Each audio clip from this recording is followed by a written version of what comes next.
The Opaskwayak Cree Nation is offering free registration to pet owners in hopes of keeping track of how many dogs are in this community. Joining me is Rick Caroli. He does animal control here for the community. Thanks for joining me, Rick. I guess let's start off with telling me about the dog situation here in Opaskwayak. We are trying and doing our best to keep the population down.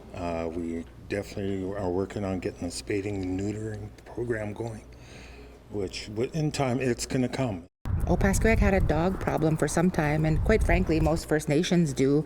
Not to put you on the spot, but how do you know why this is? Well, lately it's become to my attention that a lot of pet owners that don't work on reserve and they can't afford the dog food for their pets, and which in turn they run around in the garbage cans constantly, out on the river for people are ice fishing and eating the fish, and yeah, it's coming down to people that own the pets can't afford to have them. And so, what are some of the things, I guess, that Opaskwaяк's doing to try keep this situation under control? You mentioned one there. Yes, and with the help of the PAW Animal Shelter, we take their puppies that we get on reserve, and they gladly take those puppies and ship them south. And so, in the past, dog calls were pretty normalized in First Nations. Obviously, this is very inhumane, but I guess, what are other reasons for changing this policy here in Opaskwayak? Well, as I've been doing this job now for 5 years, I've seen where I had to put down many dogs, not because of their fault, it's because some get run over, some dogs are possibly rabies. Signs of rabies showing. That is what I have to attend to end with.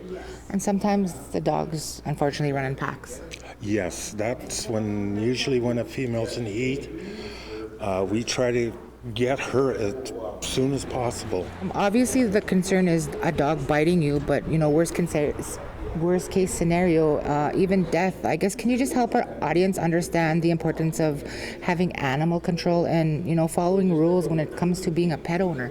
Yes, being a pet owner, it takes a lot of responsibility because, take your pet out for walks in the evening. Don't just open the door and let them go, because this causes them to pack up. The best thing that we can do is I follow them around to find out where they're at.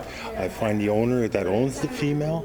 I offer them a cage for 14 days. If they would like it, all they have to do is phone us at Animal Control, and we'd gladly give them a cage.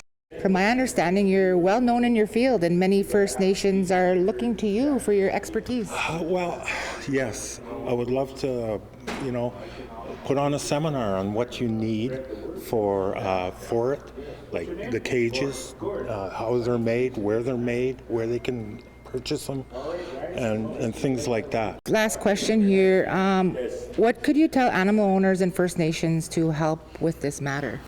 Well, for example, in Opaskwayak Cree Nation, we have a bylaw, and coincide with the bylaw because eventually OCN will be issuing fines.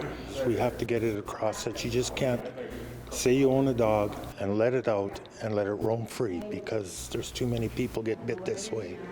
And I just want to thank you for your time today. I know your job is a lot of times thankless, so thank you for your time. Thank you very much. And that's all the time we have here. Back to you.